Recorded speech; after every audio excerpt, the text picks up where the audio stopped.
I speak without a mouth and hear without ears. I have no body, but come alive with the wind. What am I?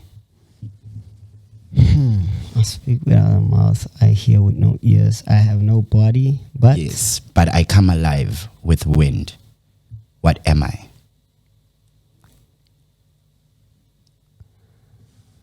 Huh?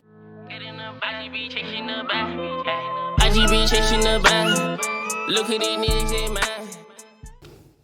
Guys, Lalilani, man. This is the first episode of Chasing the Bag. I am Temba, bruv. And with me, I've got the one and only 250 machine. Yes, sir. What's good, brother? What's good? What's happening, dog? Everything is nice. Everything is nice. Everything's going well. Welcome to the podcast. First episode, dog. First episode. We've come from far. Honored. Yo, Rising Voices Days, dog. Rising Voices Days. We're here today. Let's operate, my brother. Let's operate. So, just to begin, for those who don't know you, let us know who is Angelo? Who's 250 Machine? Angelo is a kid that had a dream, He had a dream to be the biggest, The dream is just to be an inspiration, is to be a motivator, is to be that one guy that everyone looks at and says, it's because of that guy that I've made it, Born in Bloemfontein, Free State kid. And how was it like growing up that side? It was normal, it was very normal.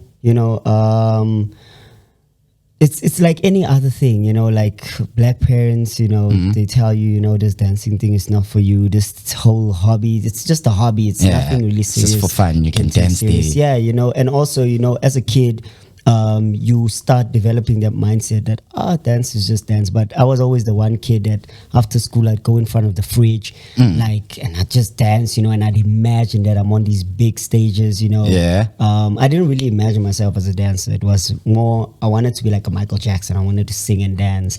Okay. When I was younger, my parents would always go to town, leave me in front of the TV. When they come back, they see me dancing to Michael Jackson, when they put on Cisco, at sleepwalk, sleep dancing, and the whole family, they tell me these crazy stories, and obviously as an adult now, you're like, you guys were lying, but, they have the pictures to prove. And yeah. So you are those kids from the family gathering that when everyone is around, we call you. We're like, hey, where's Angelo? And then you dance for everyone. I was that kid. I was that one kid, the dancer of the family, yeah. And you've never been shy. You've always loved the attention. Let me say, yeah. Actually, no. The first time I jumped on stage, it was just no. I like this thing, it makes me feel like Michael Jackson.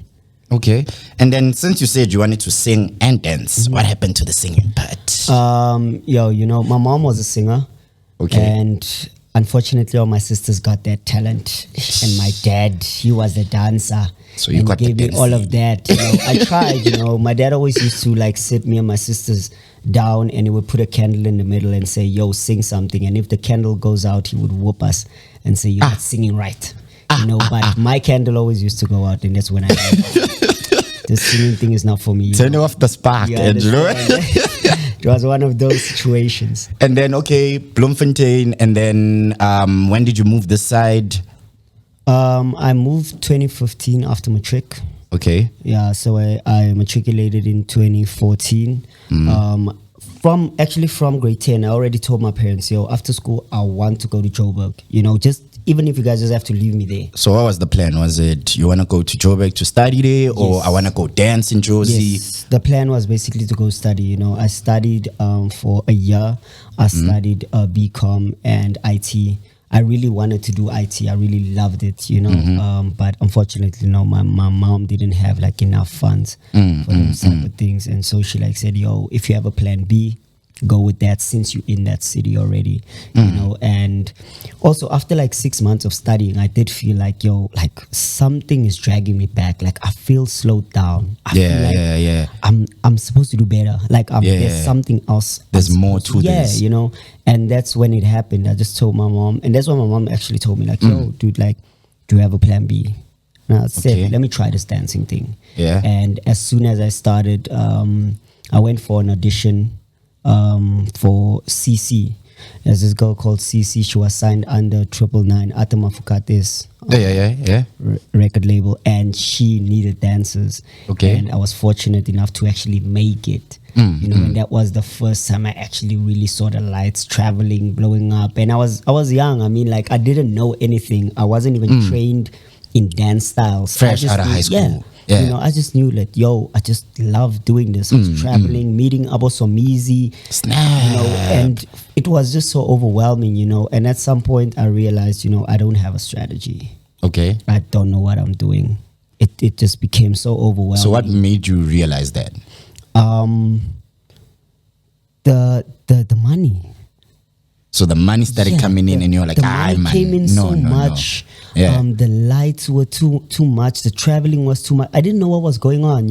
Like, I didn't have experience. I didn't even have people guiding me and saying, "Yo, from here you're going there. From here you're doing this." I was just going with the flow, and seeing. And when I do see that I don't get gigs, I did not know what to do. I would just sit at home and do. And you wait for the next gig. And you wait for the next gig, And then eventually I was like, you know what? I quit everything. I called Arthur. I was like, yo, man, thank you for everything, but I quit. I quit everything. I started from the bottom again. You're like, okay, let me go learn this let now. me learn from people. Let me see what's happening. Because I already learned that as a dancer, you're supposed, or let me say an artist, you're supposed to have a profile. And that's the first thing I created. But I didn't know where to send it to, so I put it straight on Google, and I was like, hey, yeah, we'll put it out. As long as it's out there. Let it be. Okay, so with that, right? Before we get to you getting the bag and realizing, okay, now some stuff has to change. Let's move to your first bag in dancing.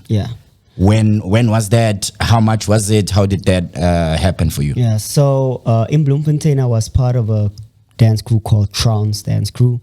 We were basically the biggest in Free State. Every brand, when they came to Bloom, they would contact us first. So this is high school days? Yeah, this is high school days. Okay. This is, I think I was grade 10 at the time.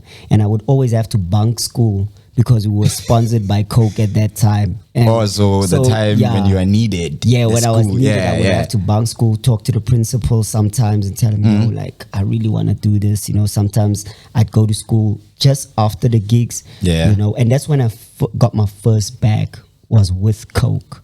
Okay. It was about 5K. Snap. And at that time for me, I that's didn't grade really 10. Grade 10. Yeah. And I didn't take it serious. For me, it was just like, I'm getting money. And my dad used to always have this thing. After a talent show, he would do this. And then I'd be like, what? And then he'd be like, money. You are dancing, but where's the money? And when I got that bag and I showed him, so it was this what you were talking about. It was like, yes, this is what your talent should do for you. And that's when I started realizing, actually, there's money I can in this make thing, money. And like that's basically my first bag, and that's the first big opportunities that I got. It was Coke, and then we had to be sponsored by Monster and DC. And these are big brands, bro. Those are big brands. And at that time, I didn't know. Like, I was in a crew with big guys, like grown guys, like with kids. Some of them were married. Some like. So for them, it was like, I just have to like keep up with their lifestyle, And they knew the industry way before me. So when all of that happened, the guys started getting lazy. They say, some of them, they just lost the passion for it because. I think the 5Ks for them was not enough to cover what. Because now I'm raising a family, or I need to. For you, it was practical. I'm a kid. Me it was just like pocket money. Yeah, so that's when all the brands were like, we just feel like you guys aren't fit. And at that time, I was so passionate that every time I tell the squad that, guys, we need to rehearse, we need to change this and that. They wouldn't listen because I'm the youngest. It's like, what does he know? You understand? We've been doing this. After that's when I started leaving that crew. Okay. And then where to from there? My second bag was, the part that I missed out is, as Trounce, we had a manager called talent management. Okay. It was a couple. Okay. So they knew the industry. They were doing photos and videos for, what's his name? I forgot his name. Yeah, but it was also a big. So they were artist. established. Yeah, they were established. And Okay. we were just like the dance crew that they would use and whatnot. So I asked them after leaving the crew, I was like, "Don't you guys want to manage me?" You know? Yeah. And they put me on to General Motors. Okay. And other sponsorships, you know. Oh, snap. And that's when I started making. And you're still in high school at this time? Yeah, I'm still in. Like that time, I was in grade 11. That was like a year after.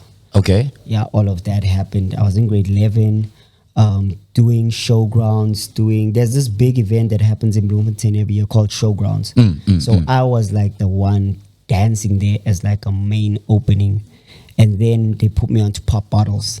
That's the first time I met celebrities, and I was backstage with AKA and KO in the same VIP section. I remember sitting bro. in the middle of both of You them, lie. not believing what I was seeing. I was like, Yeah, this is chilling it. with these guys. Like, I These wish are the I guys still I had see on TV. If I had the picture. After this, I'm gonna send you that picture and show you. I was skinny. I was small, not knowing anything, you know. And it was so overwhelming to me to know that, you know what, this thing can actually do something for me, you know. So yeah, that's when things started blowing up, and that's when I said, you know, Let's take this thing seriously. Let me take this thing serious, you know. And that's when I also learned that, you know, having management is not really a thing, you know. You don't really need management like that, you know. Because sometimes management doesn't see your vision. True, you know? true. Yeah, and another thing, I also had to go to Rome for like 6 months for like theater show. And at Like that time, the Rome. Rome. Like Rome wasn't built in one day, Rome. That Rome. Okay. You know, for 6 months. But I had like a young jealous girlfriend at that time. So she was like, 6 months. And I come here with Romans. You understand? So I had to cut that off. And that, I lost a big opportunity there. But, you know, God knew the way, you know. There's always like reasons for everything. You know, so yeah. I mean, we're here today. You understand? Yeah. So 250. Yeah. It's 250 machine on IG, it's 250 goat on TikTok. Why 250? What's up with 250? Why 250? So the managers I had, they used to say I move like a machine, because I used to do robotics back in the day, and they're like, we should call you machine. And I was like, okay, let me use this machine thing. When Instagram came out 2012 or 2013, I think. Around about that time. First account, and I registered it as machine, and someone already had machine. And then it said Angelo machine, and then it said 250 machine. 250 machine sounded nice to say, you know. There was a time I had like a dream, you know, and I saw the number 250, you know, and I was like, yo, maybe this is a sign. And I just took it from there. And, you know, the goat came afterwards, you know. But 250 machine was built off of Instagram. Instagram is the reason why I am 250 machine. So as a dancer, what do you prefer being called? Because people would call you goat, people would call you machine. So I prefer being called 250, you know, because it's just easy to say, you know, and it's nice on the tongue, you know. Okay. So let's do this. Just before we proceed, we're going to get into a little segment. I told you I'm going to surprise you. Bah! This is one of those surprises. So with this segment, right, I'll put 100 Rand on the table for you. Yeah. You dig? Yeah. I'm going to ask you a question.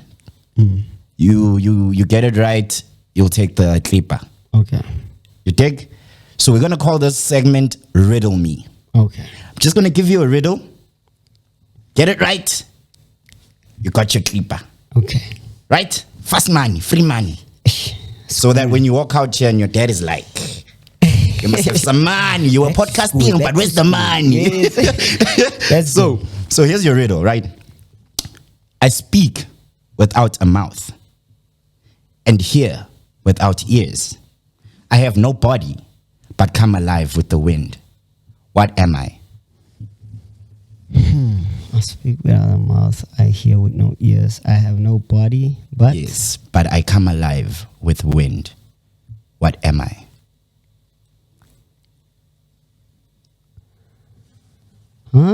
Leaf? Nope. Give you 2 more chances.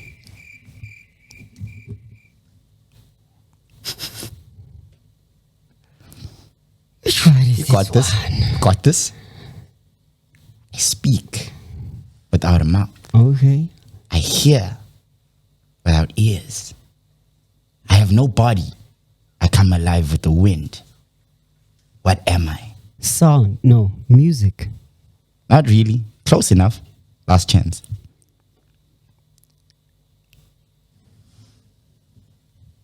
Television. No. What is it? It's an echo. An echo. You just lost out on 100 rands. Just like that. Now when you walk out here and you don't have money, why were you podcasting without the money? Where's the money? I did a gig last week, okay? We'll use that money. I'll show him. I made something, Yana. Okay, yeah, let's get back to it, right? So how has dancing changed your life?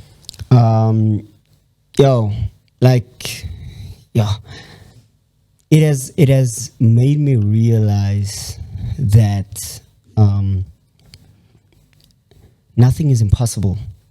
You know, like looking at other artists, for instance, like your Costa Teach, your Phantom Steez, you know, looking at like the Reem, Pakum Tombo, like dance is not just a one-way channel. You know, you can dance and it can open so much opportunities for you that you didn't know, and it teaches you that you not just you don't just have one talent. You know, like from dancing, like I didn't know that I could actually speak in front of a crowd. Yes. Because of dance now, I love emceeing. Because of dance now, I love fashion. Because of dance now, I want to produce my own beats in music. Yes. Because of dance now, I want to learn how to rap. So it's a culture. So it's a culture. It really like open, and dance makes you meet so many people that tell you things that you don't know. You know, like, and it makes you meet a lot of cultures. You know, like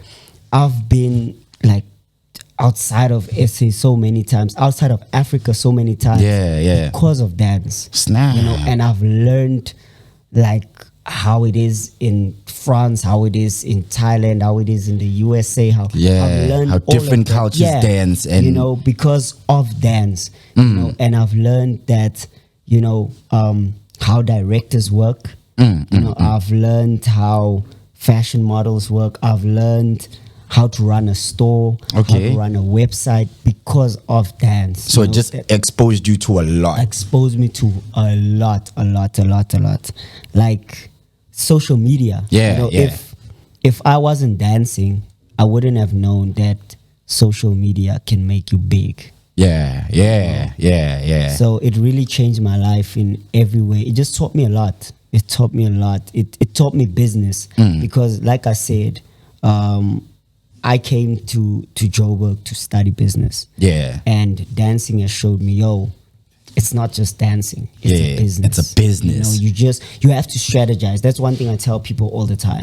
As a dancer, you can't just dance. Yeah, it's not just routines and you have to strategize. Like you have to invest. You have to know where you're going. You have to know how to talk to the right people. You have to know what to say in the right places. So that's how it has grown me as a businessman. Okay. Yeah. So do you think it also acts as a sort of therapy? Yeah, for you? Definitely. When I'm going through the most, you know, okay, I haven't went through the most in a while. But like when I soft do life, it's too fresh. Hey, just keeping calm, you know. Like I always listen to music, try to come up with choreography. It even like with my like I teach classes as well. So like when I'm down and I'd go to my classes, teach my students, seeing them smile and seeing them happy changes my whole mood. You know, changes my whole vibe. Say, you know what, if this can make them happy, then it means I'm not doing anything wrong, man. I'm doing you're on the right path. Leave a smile. Yeah, it's a good therapy, you know. Like I remember like when Crump was, I don't know if it's still like a thing. When Crump was a thing, you know, people used to say, "Oh, you look so angry," but they never understood that used to take out every you take out the anger, on the music, you know. Interesting. You understand? So like that's that's what dancing can do for you, you know. Okay. Even if you can't dance, you know, just two-stepping, The movements. just the movement, you know. Because I always tell people, like, dancing is like walking. Try walking on the beat of a song. You're already dancing. I understand. So yeah, it's very people even fall in love through dance. dance, Hey, you bro. know, you see, yes, fights stop through dancing, you know, people stop being sad through dancing. So it's a very, very, very good like therapeutic strategy. Okay, all right, that's awesome. That's awesome. So, who are your dance heroes? So, who do you look at in the field of dance and be like, damn, I want to be there, or I want to be like that guy, or that's the guy that I'm trying to beat? Right now, I don't really look at dancers as an inspiration, because you know, because all dancers do different things, you know. Okay. Like, just for naming sake, I would say Costa, the whole Teach Gang, first of all. Yeah, The whole Teach Gang, Kang Forever, Jabberwockies, like your Ali, Paku's Derims. But the guy I look up to and I want to beat is Drake. Snap. That's the level I want to reach in dance, you know. I want to be as big as Drake is, you know. When I drop something, it should just blow. Okay. You know, people should want to see and listen and hear why people should argue and say, no, that routine was whack. Yeah. Other people should Like, back me and be that like, was what? best What are routine you ever. saying? Like with Drake, Drake could drop something and everyone would be like, it's whack, but his fans, everyone's gonna have an opinion. yeah, you know, his fans would be like, nah.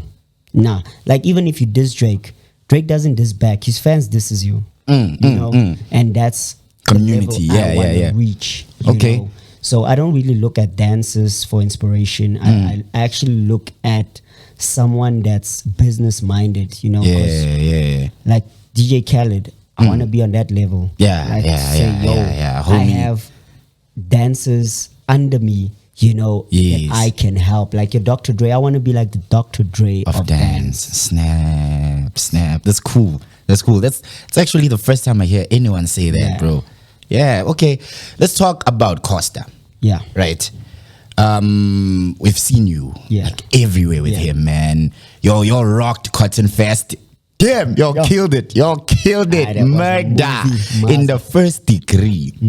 So how'd you end up dancing for Costa? How did we get there? So I've always looked up to Costa, like from HHI days, you know, from the freeze frames and New Age teasers. I've always looked at him and I was like, yo, this guy moves so clean. The first time I saw him freestyle, we did an audition for Omarion and Anati. Okay. So they had like a tour thing going. Yeah. I remember when Omarion was in the country. Yeah. And when I saw him freestyle, I was like, what? How does someone dance that clean and precise, you know? And I was like, I want to be like this guy. So what happened is last year, I think around September, October, one of my dance mentors, Mega Blaze, shout out to Blaze, he actually called and he said, yo, Costa's on tour. Because they danced for him before. Okay. At the first Cotton Fest. And was like, yo, he needs dancers. I know you with Benny. I have this friend called Benny. And he was like, I know you with Benny. Don't you guys want to come through? I told Costa about you guys come to the rehearsal. You guys are going to have your first rehearsal. It was me, Benny, and two other girls, Tiamo and Raquel. It was us. And we got to the studio, you know, excited. And Costa came through and we were like, yo, you know, me and Benny already had like TikTok routines. And Costa just came and was like, yo, what do you guys got? Let's see. And we showed. And Blaze did tell me, like, bro, just represent, like, go in, you know, and go hard, killed break it, a leg. Yes, you know. And we showed him our first routine and he loved it. That was just when the song Big Flexa was coming out, you know, and we did it. First performance was at Zone 6, my first time performing at Zone 6, you know, and after that, that's when he was like, okay, I see you. From there on, he just started calling us. It was chemistry. Then we just started to clicked. yeah. Then we started chilling with them, getting to know each other. And then we started like doing a tour. The whole of December. We were supposed to be four, but he decided to go with the guys. Yes. I think it's because he just feels comfortable with guys being in the squad. So from there on, we just built a relationship with him. And from there on, we just became Teach Gang. So that's how it started. It basically started because Blaze hit me up and told me and Benny that, yo, go try this out with Costa. Right. Damn, bro. Yeah. And then we saw you dance your doom. Dance your doom. Crazy. How was that? How's that journey? Experience was crazy. It actually right now grew me as like a company owner. I actually own a company called Versatile Blenders. Congrats, bro. Yeah. Like I'd say my crew, but we don't want to call it a crew. We'd say entertainment company. Okay. Because we don't do like competitions. We just did like Dance Your Dumo and World of Dance. From there on, we're just pushing like, events. So yeah, that was an experience that actually opened my eyes. Yeah. And taught me to train more, and work harder on my craft. Yeah.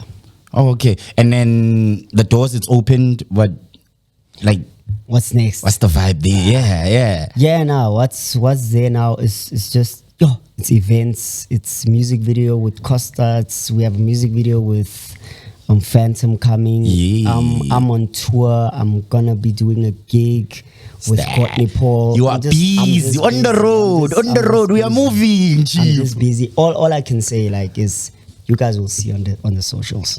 Okay. Social media, 250 Machine on Instagram, on all other platforms, Twitter, TikTok is the real 250 GOAT. Right. I've been Temba Bruv. I've got the real 250 GOAT on the first episode of Chasing the Bag. Thank you for coming through, brother. Thanks for having me. Just before I throw in a quick recap, let's hear your closing remarks, my boy. What do you want to tell the people? What do you want the people to know? All I want to tell the people is, man, firstly, I'm gonna talk to the grown-ups. Check up on your friends. Stay positive. Stay calm. Remember, everything happens for a reason. Yes, don't rush anything. Take your time. And to the kids, say no to bullying, stay in school, and respect your teachers, man. A lot is happening in the world right now, and all we need right now is positivity and love. And spread it wherever you go. Yeah, bro. Well said. So that has been the first episode of Chasing the Bag. I've been here with the real 250 GOAT, 250 Machine on IG. We spoke about his journey, Bloemfontein, the first bag, 5K, because he wasn't bringing money home. So now he's bringing the money home.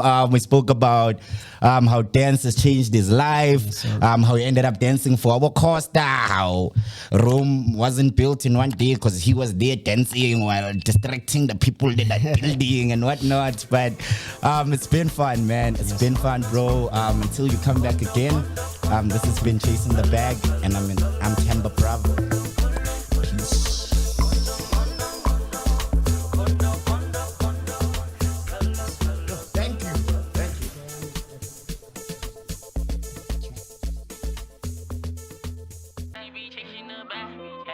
I just be chasing the bag. Look at these niggas in mine.